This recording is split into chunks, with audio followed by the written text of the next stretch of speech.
Bagi kita semua, Shalom.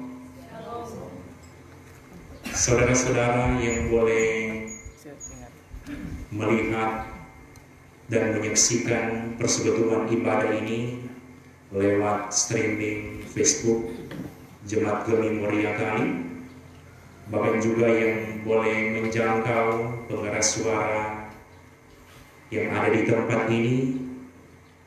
Kita telah membaca bagian firman Tuhan yang menjadi perenungan dalam persekutuan ibadah Jumat Agung sekaligus juga perjamuan kudus. Yang tentu boleh saya katakan bahwa ini adalah hari yang penuh dengan makna dan tidak akan terlupakan. Sekali lagi, penuh dengan makna dan tidak akan terlupakan. Karena ketika orang sebagai orang yang percaya, terlebih khusus sebagai warga Gemim, beberapa minggu yang lalu beribadah di rumah masing-masing, di saat ini juga orang menghayati Jumat Agung dan akan melaksanakan perjamuan kudus di rumah masing-masing.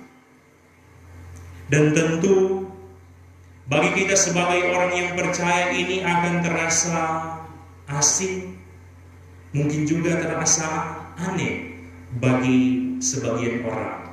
Karena biasanya orang melaksanakan perjamuan kudus di gedung gereja, tetapi saat ini orang melaksanakan perjamuan kudus di rumah masing-masing. Tetapi kalau orang melihat realita yang pernah terjadi dalam Perjanjian Baru, ternyata dalam kehidupan jemaat mula-mula pernah dilakukan seperti itu, yaitu makan roti di rumah masing-masing yang dilaksanakan sebagaimana yang disaksikan dalam kitab Kisah Para Rasul. Dan di saat ini orang sebagai warga Gemim menghayati hari kematian Yesus Kristus atau yang biasa kita sebut Jumat Agung. Yang mungkin ketika orang berbicara tentang kematian Yesus Kristus di kayu salib, orang boleh merenungkan bahwa mengapa Tuhan memilih hukuman lewat mati disalibkan. Karena di dalam kehidupan baik dulu sampai sekarang ini, orang boleh melihat ada banyak model-model hukuman mati yang diberlakukan di dunia ini. Tetapi mengapa harus lewat cara mati disalibkan?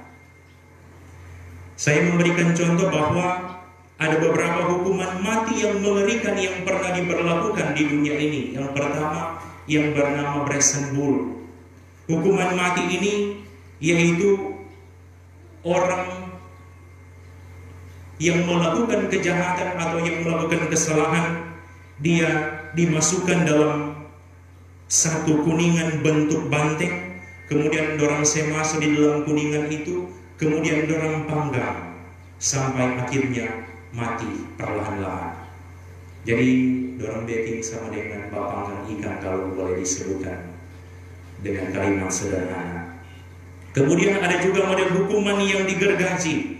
Nah, model hukuman ini adalah orang yang melakukan kesalahan digantung secara terbalik, jadi tahu balik, kemudian dorang gergaji mulai dari antara paha sampai seterusnya, sampai meninggal.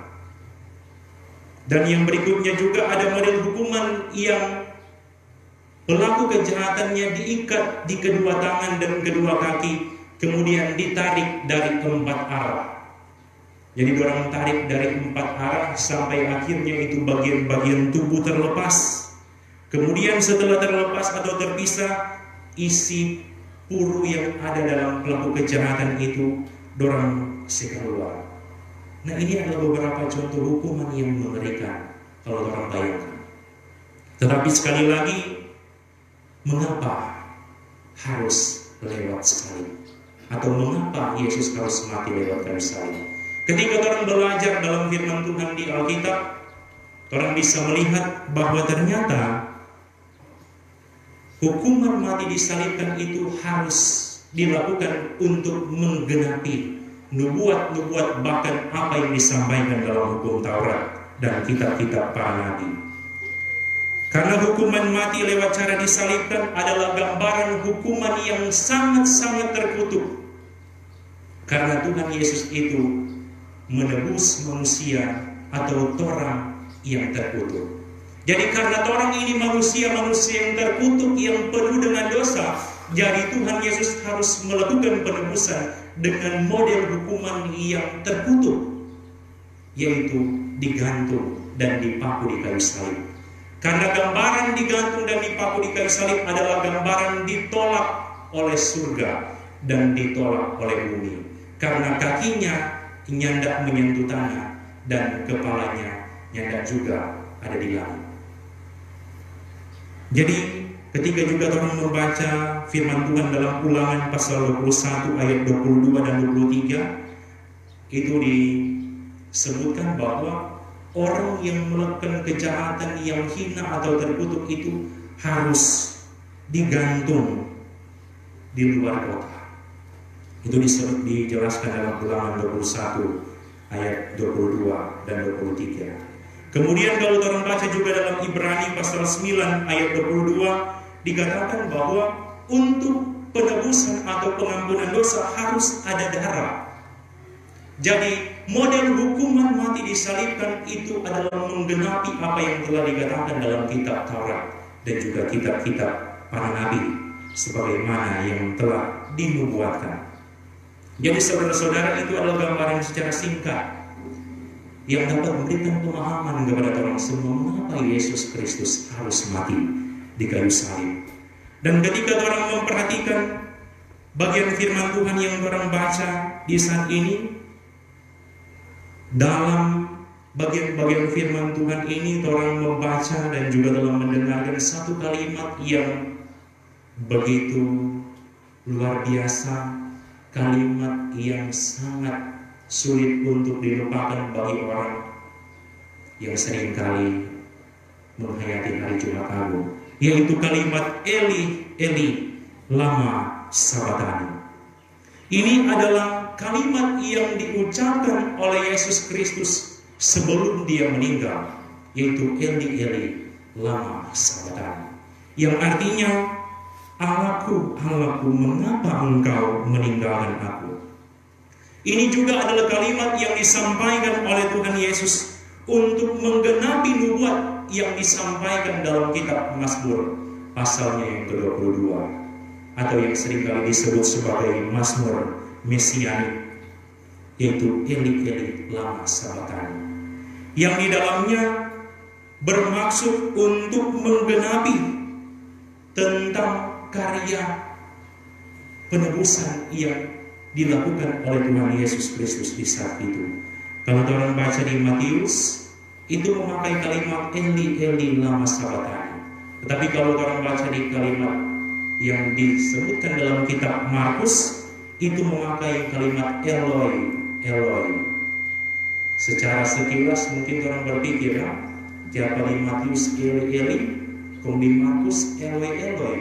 Apakah beda ini yang disaksikan Matius dan juga Markus? Ini hanyalah perbedaan penggunaan bahasa yang dituliskan atau yang dicantumkan oleh masing-masing penulis yang artinya sama. Karena Matius itu memakai gabungan kata Ibrani dan Aramaik, tetapi Markus Aramaik murni. Jadi ada kata Eli dan juga Eloi yang sebenarnya sama artinya. Dan kalimat ini bukanlah menjelaskan bahwa Allah gagal dan tak memperhatikan Yesus, karena sekilas kalau orang lihat kalimat Allahku, Allahku, mengapa engkau meninggalkan aku? Secara sekilas orang bisa lihat, oh berarti Allah ataupun Bapa meninggalkan Tuhan Yesus atau tidak mendengarkan doa yang disampaikan oleh Tuhan Yesus. Bukan juga menggambarkan Yesus rasa ini penderitaan karena Tuhan kasih biar, tetapi sekali lagi ini adalah penggenapan Mazmur pasal 22 atau Mazmur Mesianik, yang juga ketika orang membaca dalam kalimat selanjutnya yang dijelaskan Secara khusus dalam Injil sinoptis lainnya dalam Yohanes 19 ayat 28 sampai 30, Yesus mengakhiri atau melanjutkan dengan kata telah selesai. Ini adalah lanjutan dari pertanyaan atau doa dan sekaligus juga jawaban tentang karya penyelamatan yang dilakukan di saat itu. Karena telah selesai berarti menggambarkan misi penyelamatan yang Yesus lakukan di kayu salib telah selesai. Atau saya baca juga kalimat tersebut memberikan satu makna bahwa itu bermakna teriakan kemenangan, bukan teriakan putus asa. Karena kalau orang baca di bagian firman ayatnya yang ke-50, Yesus berseru dengan suara nyaring. Suara nyaring di sini mau menggambarkan teriakan yang Yesus sampaikan telah selesai atau telah selesai misinya untuk mati di kayu salib dan masih ada kebangkitan yang akan dialami oleh Yesus Kristus.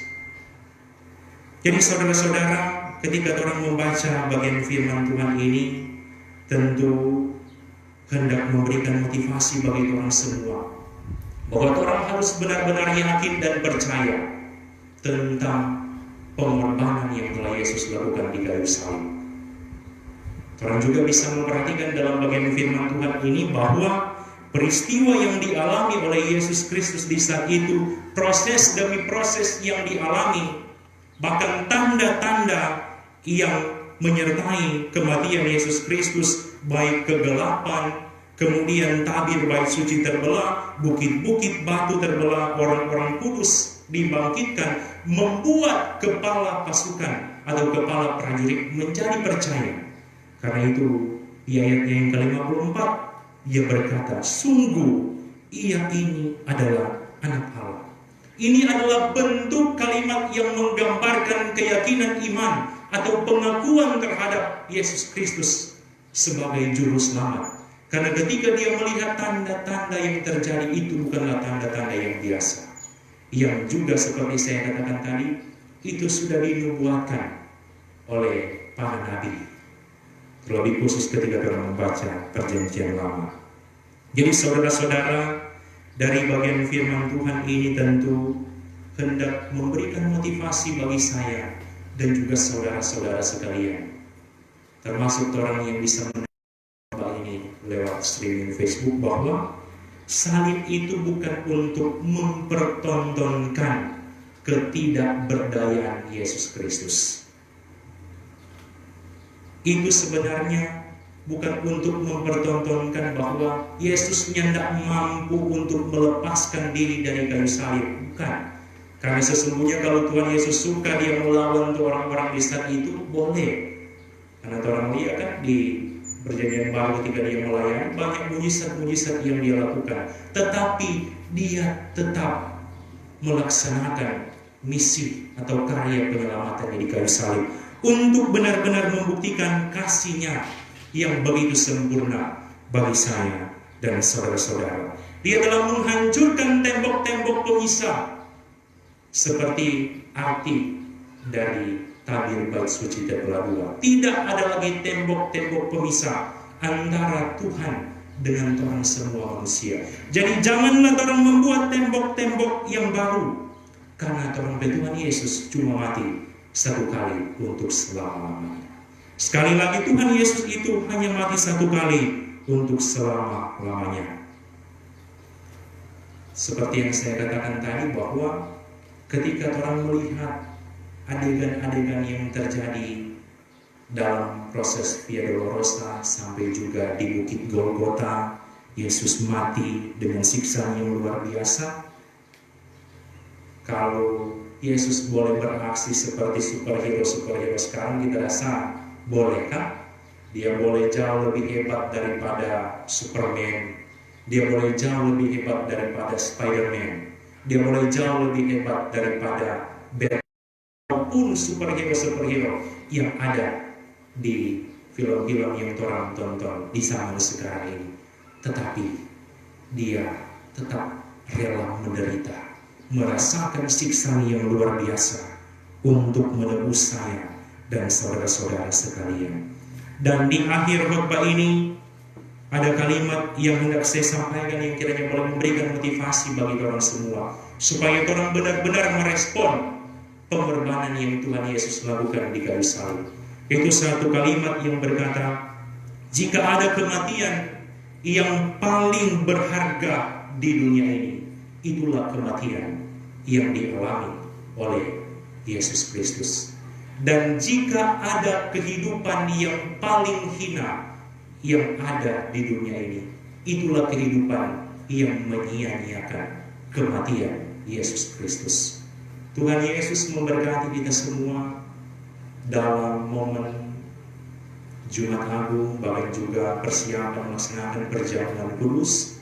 Walaupun di rumah masing-masing, saya kira ini tidak akan mengurangi penghayatan orang untuk semakin mencintai Tuhan Yesus, untuk semakin hidup taat dan setia di hadapan Tuhan, di tengah-tengah berbagai pergumulan yang sementara dirasakan oleh negara bahkan dunia ini.